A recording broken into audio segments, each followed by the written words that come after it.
Responda o seguinte questionamento, feito em estudo do Livro dos Espíritos, capítulo 4, item 3. Se a inteligência precisa da matéria para se manifestar, como explicar que o espírito também se manifesta na erraticidade? Abraços. O espírito precisa da matéria para experienciar coisas que na erraticidade ele também poderia fazer, mas do lado de cá, nós temos a possibilidade de termos determinadas experiências que do lado de lá seria mais difícil. Vou ser mais claro no que eu estou dizendo. Nós sabemos que os espíritos evoluem no mundo espiritual. Nós sabemos. O espírito evolui lá. Beleza. Se o espírito evolui lá, por que ele vem para cá? Por que ele não fica lá? Porque, de certa maneira, a pergunta que está sendo feita é essa. Se o espírito evolui no mundo espiritual, por que reencarna? Que já não fica no mundo espiritual sem ter que vir e cresce do lado de lá. Por quê?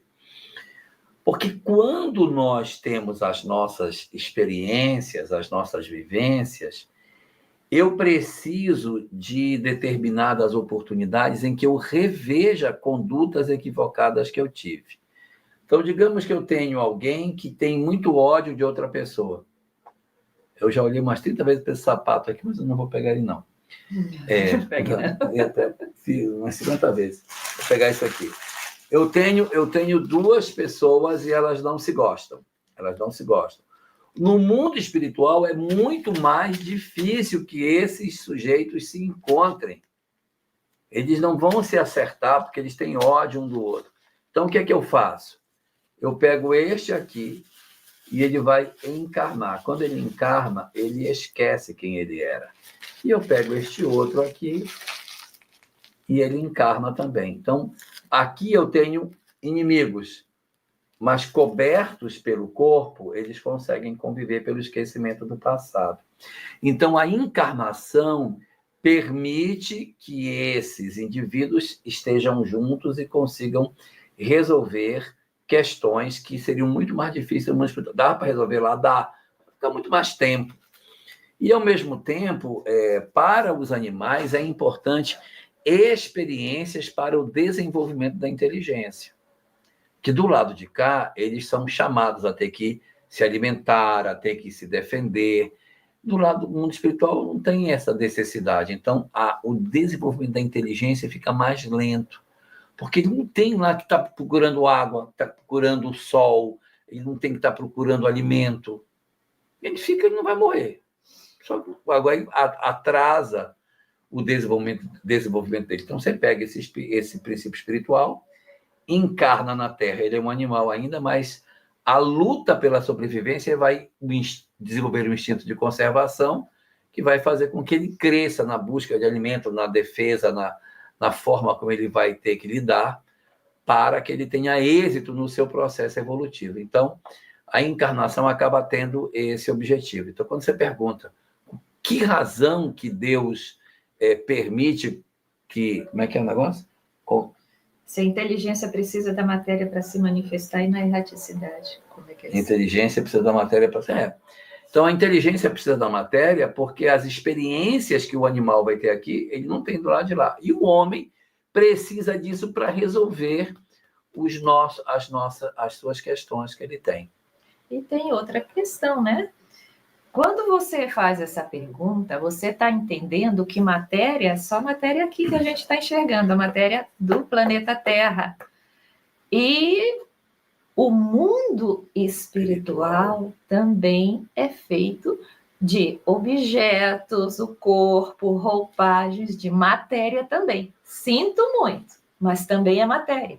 Só que como costuma se dizer, às vezes nas obras básicas, é uma matéria quintessenciada. Ou seja, ela está no nível que não é um nível de matéria grosseira, como os espíritos dizem, da Terra.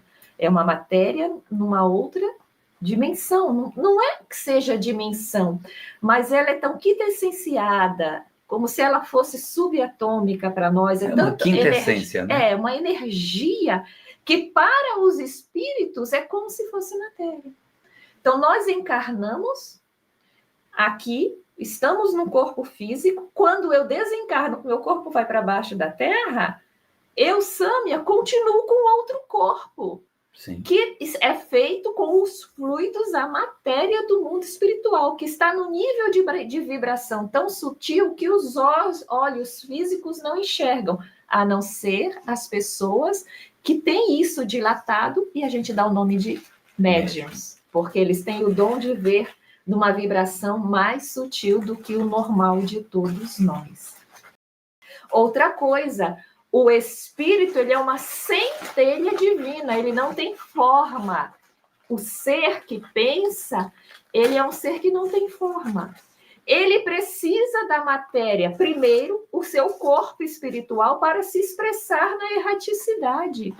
Ele precisa do fluido cósmico universal, que através da vontade dele, olhe como essa matéria é pura energia, né, no mundo espiritual. Com a vontade dos seres vivos, dessa centelha divina, ele consegue dar movimento a esses fluidos, transformar em objetos de acordo com a vontade dele, a vontade profunda dele. E aqui no mundo material, esse corpo material perispírito se une ao corpo físico perispírito para que, sob o comando dessa centelha, que não tem forma, ela viva e tenha as experiências sobre a Terra. Não se pode pensar em espírito sem corpo espiritual, porque Deus fez o universo, fez o mundo material, para que esse mundo material, seja da Terra, seja dos planetas mais evoluídos, que tem uma matéria mais que essenciada, outra tabela periódica, seja o mundo espiritual, para que os espíritos possam se expressar, viver, ter experiências, conviver. Então, é intrínseco, o espírito sempre estará vinculado a esse mundo material que está essenciado para se expressar.